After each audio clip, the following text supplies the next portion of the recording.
I own $40 million worth of real estate that I've bought without using any of my own money. But let's get into some real talk. How does that benefit you? It doesn't, unless I can give you actionable items and examples that actually help you. So that is what I'm doing in this series. This is the second video of a 10-part series where I'm gonna go back in time and walk through my very first 10 properties. And the cool part about it is I'm able to give you the perspective and the mindset and what was going through my mind during these deals at the time, but I'm also able to give you an experienced perspective. So you're kind of getting the young Sam, inexperienced Sam, and the kind of still young, but not as young, experienced Sam. These videos are going to be case studies with simple examples of real properties. And this second one, my second BRRRR deal, was a home run. If you watched the first video, you'll know that that first deal was pretty good, but it wasn't great. This second deal was awesome. We made a ton of improvements,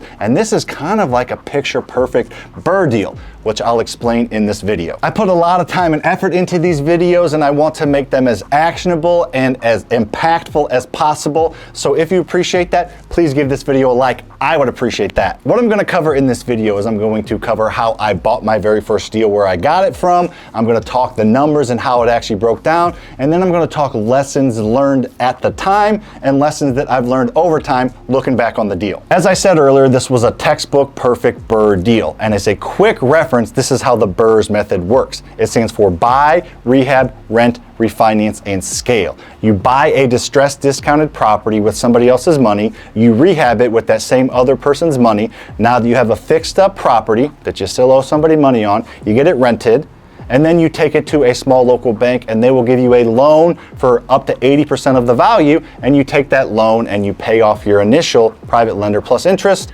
and then you owe the bank money, but you're collecting rent, and then you can scale and grow it as much as you want. Go back and rewind and watch that, or check out this video above where I walk through an actual property and explain the BRRRR Method in a little more detail. So if you need to go back and watch it, check that out, but come back to this spot and let's talk about this deal going forward. All right, let's go back in time. This is 2014, 2015 time frame. I had just done my first BRRRR deal. And if you watch that video, I didn't even quite have enough money to pay back my private lender. I still owed him about $3,000. Fortunately, he was okay with me not paying him back on that deal fully. He got all of his money back plus a little bit of interest, but I owed him about $3,000 more of interest, and I told him that I was gonna roll that into the next deal that I already had under contract. He was okay with that, so this deal had some pressure on it. Unless I wanted to come out of pocket a few grand, I had to make this deal work and get extra money, which I ended up doing, spoiler alert, but let's talk how I was able to do that and why this deal was so much better than my first deal. I got this deal from a local wholesaler that I found on a local real estate investing Facebook group. Her name was Shalisa, and we had talked a little bit. She had sent me a few properties and ended up going and meeting her at this property. I was the first person she met. She was a newer wholesaler. I was the first one that she actually showed the property to. I think this was her first one that she actually got wrapped up. We had been talking back and forth a little bit and explaining deals that I was looking for.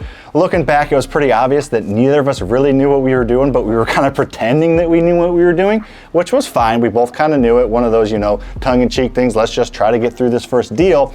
And we did. So she brought me to the property and I walked through it, and it didn't need a lot of work. It was a small house. It wasn't very big. It was a 3-bed, 1-bath house that I was planning to do as much work as possible by myself. On the first property, I hired a lot of it out, or at least half of it out, and I did what I could. This deal, I was bringing in the big guns. I was having my mom come help me paint. I was bringing my dad, who's super, super handy, to come help me lay some flooring. My business partner, Lucas, was gonna come. We painted the entire exterior of a house in February on like a 45-degree day, so just warm enough that the paint stuck. We still own it, and the paint did not fall off, so we're okay there. So we were going to go and do as much work as we can to save as much money as possible, which we'll talk about. Kind of worked, kind of didn't, but the fact and the reason this deal did work really well is because I bought it so damn cheap. All right, let's get into the numbers. I bought the property for $54,000 and I borrowed $10,000 to do the rehab. So I only borrowed $64,000 from that same private lender.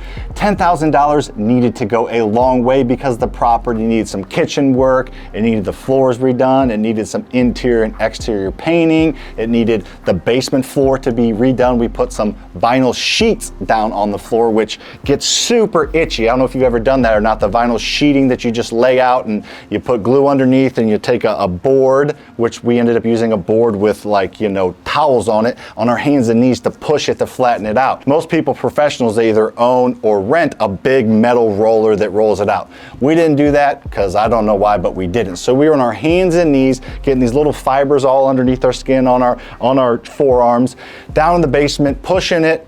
My mom was upstairs painting, Lucas was outside painting. We were doing all we could to make sure to save as much money as possible, which of course we did. The end product looked pretty good because my dad is a perfectionist and made sure that we did everything as well as possible. So we were done. We bought it for $54,000, we had $64,000 in it of our private lender's money. The next thing we did was we got the property rented for $1,100, so it was a really good deal. If you're on the cash flow numbers, and we were cash flowing about $400 a month after all expenses. So like I said, this was a really good deal because we were all in for $64,000, getting $1,100 a month rent. So we took the rented fixed up property to that small local bank and got an 80% refinance on that $93,000. We got a new loan for 80% of $93,000, which is $74,000. So we owed our private lender $64,000 from borrowing on this deal. We owed him $3,000 on the last deal, so $67,000, then an additional $4,000 on this deal, or $71,000. We had enough. We got a check for $74,000, so we were able to thankfully write him a check for $71,000, make him whole on his first two investments, and we had $3,000 of extra money, which is tax-free. I'll explain that in a minute. Now that we have a little bit extra money in our pocket, we got our private lender paid back, we were feeling really good. Let's talk about some lessons that I learned throughout this project, and then let's talk about some lessons that I learned looking back. The first one I kind of already alluded to, but buying cheap and buying really good properties at really, really good prices can help you overcome a lot of issues. We could have easily hired everything out, not been there on weekends, not taken up Jeff's time, not taken up Jill's time, not taken up Lucas and I's time because we bought it so cheap. But we wanted to make sure we were able to get all our money back plus extra, and we did that plus even a little bit of extra. So just buying really good properties will help you hire things out, will help you pay other people back that you owe money to. Everything's a lot easier, a lot less stressful, and a lot smoother if you get these properties at deeper discounts. So just work on your negotiating skills, work on your deal analysis skills, and just try to get them as good deals as possible, because the cheaper you get it, the more margin for error you have, the more equity you'll have, and potentially the more cash you'll get on a refinance. The other part was just rolling up our sleeves. We did a little bit of work on the first property, but this one, we're like, we gotta make this work. We're excited about real estate. I think this has legs. I like the idea of buying these. I like the idea of growing this, but it wasn't proven. So we really needed to prove it to ourselves on actual properties, not just on paper and in our head. So rolling up our sleeves, going on evenings, on weekends, and spending probably, I would say, 10 to 15 hours a week at the property that was about 30 minutes from my house. So I would go on weekends, 4 or 5 hours each time, and maybe one weekday to finish things up or paint or check on something. Did a lot of the work myself. I leaned on my friends and my family to get this project done. They were more than happy to help because they wanted to see me succeed. Here's a lesson I learned over time that I hope you can learn from, because I screwed up. I bought this house, and if you're gonna see the next video, the next house from this same wholesaler. This wholesaler was bringing me deals. I bought 4 houses in about an 8-month period from this wholesaler, and then I kind of just let it go. I stopped contacting her on Facebook, I stopped checking in, I got busy with work and other projects and finding other wholesalers, and I let this relationship go away. And guess what? Haven't bought a house from her since. When I was preparing this video, I did reach back out to her. I haven't heard back yet, so maybe further in the series, you'll see if I can buy another house from her or if I heard back from her yet. But I just let this one go. I'm sure she moved on to other buyers that she connected better with, or that she just had more contact with. So not cultivating these relationships and not continually checking on this real estate agents that bring you deals or these wholesalers that bring you deals will bite you in the butt if you're looking to buy more properties and scale. Just a simple monthly text or email or call probably could have kept that relationship going and probably would have been a source of deals for me to this day, assuming she's still in the industry. Here's a little bonus tip for you that I alluded to earlier in the video about why that cash out money that I took out is tax free.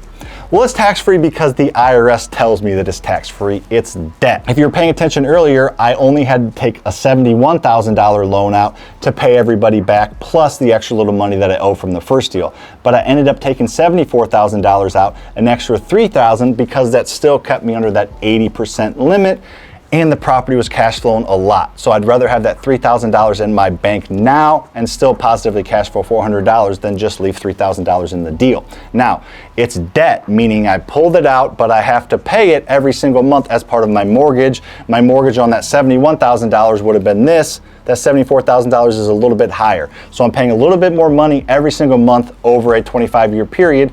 But to me at the time and looking back, it's nice to have that extra $3,000 in case I needed it on a different deal or couldn't make another deal whole. So it's tax-free because it's debt, and debt is not taxed. If you haven't checked out the first video, check it out over here. I walked through my very first deal, 40 million in real estate, all the way back to my very first deal. So check it out over here. And if you got any value out of this video, make sure to subscribe. And in the chat box below, let me know if you think I should have taken out that extra $3,000 or I should have kept it in the deal.